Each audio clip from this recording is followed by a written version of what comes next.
किसान साथियों, आज हमारे बीच पधारे हैं कृषि विज्ञान केंद्र धनौरी हरिद्वार के वरिष्ठ वैज्ञानिक डॉक्टर विनोद कुमार। और आज हम बात करने वाले हैं बासमती धान की खेती के बारे में। तो सबसे पहले बहुत बहुत स्वागत है डॉक्टर साहब आपका हमारे स्टूडियो में। धन्यवाद। डॉक्टर साहब, बासमती धान, क्योंकि अब हमारे किसान साथी लगे हैं धान की जो नर्सरी है उसकी तैयारी उन्होंने करनी है। तो बासमती धान की हम बात करें, किस तरह से बासमती धान हमारे किसान साथियों को फायदा पहुंचा सकती है? बासमती धान की उन्नतशील खेती अगर किसान भाई करेंगे तो उससे किसानों को बहुत लाभ होता है, जैसे मोटे धान की अपेक्षा, क्योंकि बासमती धान के बाजार में मूल्य भी ज़्यादा होते हैं। और बासमती धान की अगर किसान भाई अच्छी अच्छी प्रजाति की बुआई करेंगे, उनको लगाएंगे, तो उनसे निश्चित तौर पर किसानों को बहुत ही लाभ होगा। देहरादून की बासमती काफ़ी फेमस थी और हम देखते थे कि दूर दूर तक इसकी जो खुशबू थी वो हमें मिलती थी। लेकिन आज ऐसा नहीं है डॉक्टर साहब, हम देख रहे हैं कि धीरे धीरे वो बासमती यहाँ से गायब हो गई। ऐसा क्यों हुआ? देखिए, देहरादून बासमती जिसको कहा जाता है वो टाइप 3 वैरायटी है। देहरादून बासमती बहुत पूरी दुनिया में मशहूर थी और इसको जो क्वालिटी थी, बहुत अच्छी क्वालिटी इस प्रजाति की थी। लेकिन कारण क्या हुए, इस प्रजाति की खेती धीरे धीरे कम होती चली गई। कारण है कि इस प्रजाति की प्रति हेक्टर पैदावार कम थी। और इसके बाद में जो बोनी धान की बासमती की अच्छी अच्छी प्रजाति आई, उनकी पैदावार बहुत अधिक थी। ये तो लगभग 25-30 क्विंटल प्रति हेक्टर ही इसकी पैदावार होती थी। और जो अच्छी प्रजाति आई बोनी बासमती की, तो उनकी पैदावार 55-60 क्विंटल 65 तक भी उनकी पैदावार गई। तो इस कारण किसान भाइयों ने ये देहरादून बासमती का रकबा धीरे धीरे कम होता चला गया। और आज देहरादून बासमती बहुत ही कम क्षेत्रफल में देहरादून, हरिद्वार, उधम सिंह नगर जिलों में उत्तराखंड के लगाई जाती है। कुछ बाहरी प्रदेशों में भी किसान भाई अपने खाने के लिए पंजाब, हरियाणा और पश्चिमी उत्तर प्रदेश में भी देहरादून बासमती को भी उगा रहे हैं। अब जैसे डॉक्टर साहब आपने बताया कि बासमती धान की अगर हम खेती करते हैं तो इसके हमें बाजार में अच्छे दाम मिल जाते हैं, क्योंकि अब नई नई तरह की प्रजातियां भी विकसित हुई है। अब इसकी थोड़ा सा खेती की बात कर लेते हैं। जो किसान बासमती धान को लगाना चाहता है, किन प्रजातियों को आप सुझाएंगे कि इनकी अच्छी झड़त किसान साथियों को मिल जाती है? देखिए, बासमती धान की बहुत ही अच्छी अच्छी प्रजातियां आजकल विकसित हो चुकी हैं। और किसान भाई अगर उन्हीं प्रजातियों की खेती करेगा तो निश्चित तौर पर उनकी पैदावार तो अधिक है ही, उनका बाजार मूल्य भी किसानों को पिछले 2-3 साल से बासमती धान का अच्छा बाजार मूल्य मिल रहा है। पहले ये जो परंपरागत प्रजाति थी देहरादून बासमती टाइप 3, बासमती 370, तरावड़ी बासमती, तो ये इसीलिए क्योंकि इनकी पैदावार कम थी। 1989 में पूसा बासमती नंबर 1 प्रजाति आई, जिसे किसान भाई तुड़ल बासमती के नाम से भी जानते हैं। और इस प्रजाति की जो पैदावार है करीब 55-60 क्विंटल प्रति हेक्टर। और किसान भाइयों ने काफ़ी इससे अच्छे दाम भी मिलते हैं। इसकी क्वालिटी भी बहुत अच्छी है, खाने में भी ये बहुत ही उन्नत प्रजाति है। इसके बाद कुछ और भी प्रजाति आई, पूसा सुगन 4 1121 जिसका नंबर है, तो वो भी बहुत अच्छी प्रजाति है। उसके लंबा दाना है और एक्सपोर्ट क्वालिटी वैरायटी है। वो उसका विदेशों को निर्यात भी किया जाता है। पूसा बासमती नंबर 1 और पूसा सुगन 4 का 1121 जिसको कहते हैं। उसके बाद बहुत ही अच्छी अच्छी प्रजाति आई, पूसा 6 1401 जिसका नंबर है, वो भी एक्सपोर्ट क्वालिटी की प्रजाति है। उसकी भी जो उपज है 55-60 क्विंटल प्रति हेक्टर है। और पूसा 1637, पूसा बासमती 1509 और पूसा बासमती 1692, पंत बासमती 1 और पंजाब बासमती 3, तो ये काफ़ी अच्छी अच्छी प्रजाति बासमती की आई। और रिसेंटली 2-3 प्रजाति और पूसा संस्थान ने भी निकाल ली, पूसा बासमती 1692 और पूसा बासमती 1847। कई सारी प्रजातियां आपने बताई, उन्नत किस्म की ये प्रजातियां हैं, इससे काफ़ी अच्छी झड़त हमारे किसान साथी ले सकते हैं। अब अगर हम बीज की बात करें, कहाँ से आप बीज लेने की सलाह किसान साथियों को देंगे? देखिए किसान भाइयों, सबसे बड़ी बात यह है कि बीज उन्नत प्रजाति का उन्नत बीज ही होना चाहिए, जी। क्योंकि प्रजाति के बीज के ऊपर ही बहुत कुछ उपज निर्भर करती है। अगर हमारी प्रजाति भी अच्छी है लेकिन बीज अच्छा नहीं है, उसमें मिक्सिंग है, तो हम अच्छी पैदावार और वो गुणवत्ता वाली पैदावार नहीं ले सकते, उसके बाजार में मूल्य भी नहीं मिलेंगे। जी। तो अच्छी प्रजाति का जो भी मैं प्रजाति बताई, इनका बीज पंतनगर कृषि विश्वविद्यालय से, पूसा संस्थान दिल्ली से और कृषि विभाग से, NSC से, तराई सीड डेवलपमेंट कॉरपोरेशन से, ये सभी सरकार के संस्थान हैं। तो इनमें कोई बीज में मिलावट भी नहीं होती और कोई किसानों के साथ धोखाधड़ी नहीं होती। तो किसान भाई इन संस्थानों से ही, कृषि विश्वविद्यालय से, पूसा संस्थान से, इनसे, कृषि विभाग से, इनसे ही अच्छा बीज लेकर अपनी अच्छी पैदावार करें। जी। अब थोड़ा सा नर्सरी की बात कर लेते हैं, क्योंकि आने वाला समय नर्सरी का है। हमारे किसान साथियों ने नर्सरी डालनी है। बीज हमारे पास अच्छा है, लेकिन नर्सरी डालने से पहले किन बातों का हमें ध्यान रखना चाहिए? देखिए, जो लंबी अवधि की प्रजाति है 135-40 दिन में, जैसे पूसा बासमती नंबर 1, पूसा बासमती 1637, पूसा बासमती 1728, पूसा बासमती 1718, इन प्रजातियों के लिए आप मई के अंतिम सप्ताह में नर्सरी डाल देनी चाहिए। जी। और जब 21 से 25 दिन की नर्सरी हो जाए तब उसको ट्रांसप्लांट यानी कि रोपाई कर देनी चाहिए। जो बीज है उसको शोधित करना भी बहुत ज़रूरी हो जाता है डॉक्टर साहब। हाँ, ये बहुत ही काम की बात है किसान भाइयों के लिए। अगर किसान भाई संस्थानों से बीज लेंगे, वो शोधित हुआ ही आता है।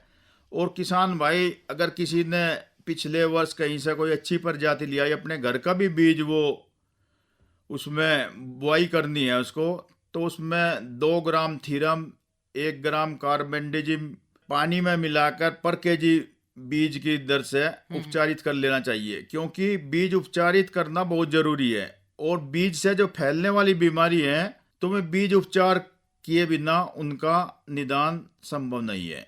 इसलिए किसान भाइयों को बीज उपचार बहुत जरूरी करना चाहिए। जी।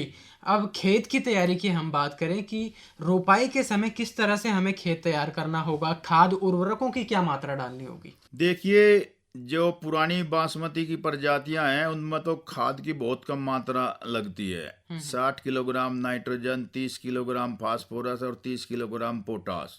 और जिंक भी किसान भाइयों को धान में जरूर डालना चाहिए, 20 से 25 किलोग्राम प्रति हेक्टेयर की दर से। और जो हमारी ये बोनी बासमती की प्रजातियां हैं, इनमें 100 से भूमि की उपलब्ध पोषक तत्व कितनी मात्रा में उसमें उपलब्ध है, उसके अनुसार 100 से 120 किलोग्राम नाइट्रोजन, 60 किलोग्राम फास्फोरस और 40 किलोग्राम पोटास की प्रति हेक्टेयर आवश्यकता होती है। अच्छा। और किसान भाइयों को मैं ये सलाह भी दूंगा, अब ये गेहूं कट चुके हैं सभी के, उसमें हरी खाद भी किसान भाई बोकर उस जमीन में सनई ढैंचा की जो हरी खाद बोवे, उसे 50-55 दिन में जो हो जाए उसको उसी में ही पलटाव कर दे, तो उसमें हमारी जमीन को ऑर्गेनिक मैटर काफ़ी मात्रा में मिल जाता है।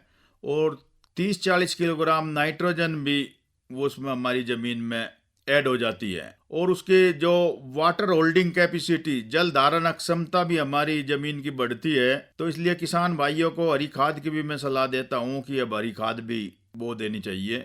और 50-55 दिन के बाद उनको उसमें पलटान करके वो 10-15 दिन में सड़ जाती है, तो तब ट्रांसप्लांटिंग कर देनी चाहिए। जी। अच्छा, सिंचाई की क्या स्थिति है डॉक्टर साहब? अगर बासमती धान हम लगाते हैं तो कितनी सिंचाई की आवश्यकता पड़ती है? देखिए, पहले ये धारणा थी कि बासमती धान में भी पानी हमेशा खड़ा रहना चाहिए, लेकिन परीक्षणों से ये भी ज्ञात हुआ है कि लगातार पानी खड़े रहने से भी इतनी पैदावार होती है। और अल्टरनेट सिंचाई करने से, 1 हफ्ते के बाद सिंचाई करें, उसमें धान को मुरझान बिंदु ना आने पाए, विल्टिंग पॉइंट जिसे कहते हैं, तो हमें उसमें खेत में नमी रखनी चाहिए। तो उससे भी इतनी पैदावार होती है जितनी हम लगातार पानी धान में खड़ा रखते हैं उसके अनुसार होती है।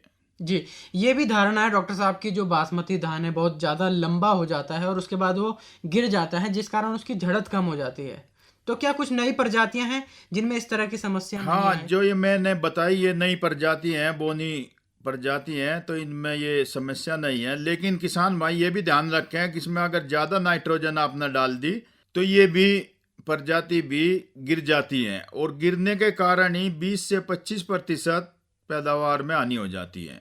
नाइट्रोजन को डालने का जो सही समय है, जैसे 1/3 नाइट्रोजन, पूरा फास्फोरस, पोटास और जिंक पडलिंग के समय ही दे देना चाहिए। बाकी बचती है हमारी 2/3 नाइट्रोजन, वो उसमें से 1/3 नाइट्रोजन टिलरिंग करते समय, जिसे देसी भाषा में कहते हैं ब्यात करते समय डाल देनी चाहिए, और बाकी बची 1/3 मात्रा वो बाल निकलने से 1 सप्ताह पहले, क्योंकि बाल निकलने पर नाइट्रोजन पौधों को नहीं देनी चाहिए, उससे पौधा नरम हो जाता है, बाली में वजन हो जाता है और वो गिर जाता है।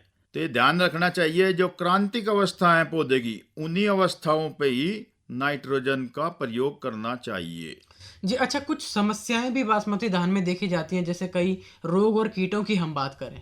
हाँ, वैसे तो बासमती धान में काफ़ी बीमारियां भी लगती हैं, लेकिन ये जो प्रजाति बनाई इनमें बहुत कम बीमारी लगती हैं। ब्लास्ट की बीमारी सबसे खतरनाक होती है धान में। इसके नियंत्रण के लिए एक तो बीज उपचार ही जरूरी करना चाहिए, और समय समय पर किसान भाइयों को कृषि विभाग से, कृषि विज्ञान केंद्रों से जब ये लगे अपने खेत की निगरानी करते रहना चाहिए, क्योंकि ब्लास्ट एक ऐसी बीमारी है, ये 4-5 दिन में ही इतना फैलती है कि उसके बाद फिर इसका नियंत्रण करना संभव नहीं होता पाता। और बासमती धान में कीट पतंगा है तना छेदक, उसकी भी काफी नुकसान बासमती धान को पहुंचाता है। तो किसान भाई ये एक बीमारी को और तना छेदक को नियंत्रित कर ले तो उनकी पैदावार पे कोई फर्क नहीं पड़ता, फिर उनकी पैदावार 55-60 क्विंटल प्रति हेक्टर हो जाती है।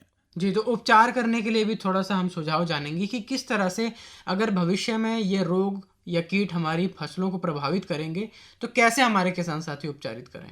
नहीं, एक तो बीज उपचार करना बहुत जरूरी है। बीज उपचार के बाद ये जो बीज को भी बहुत ही अच्छी जगह से, सरकारी संस्थानों से ही जहाँ तक संभव हो बीज लें, और इसमें जो खेत में निगरानी करते रहना चाहिए। जब भी थोड़ा भी लक्षण दिखाई दे ब्लास्ट का या स्टेम बोरर का, तो भी विशेषज्ञों से सलाह करके तभी उसका छिड़काव कर देना चाहिए। बहुत से रसायन आते हैं जो बीमारियों को कंट्रोल करते हैं, और कुछ रसायन जो आते हैं जो कीटों को कंट्रोल करते हैं, नियंत्रित करते हैं।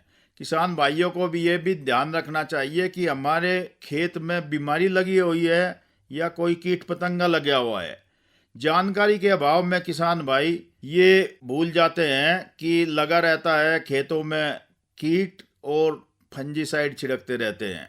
लगे रहती है कोई बीमारी तो इंसेक्टिसाइड छिड़कते रहते हैं। तो ये किसानों को देखकर जज कर लेना चाहिए कि हमारे खेत में बीमारी है या कीट पतंगे है। उसी के अनुसार जो भी बीमारी हो, उसी के अनुसार उसका रासायनिक विधि द्वारा नियंत्रण करना चाहिए। जी, तो चलते चलते डॉक्टर साहब, जो किसान साथी बासमती धान की बिजाई करने वाले हैं, नर्सरी लगाने वाले हैं, कोई महत्वपूर्ण बात आप उन तक पहुंचाना चाहें।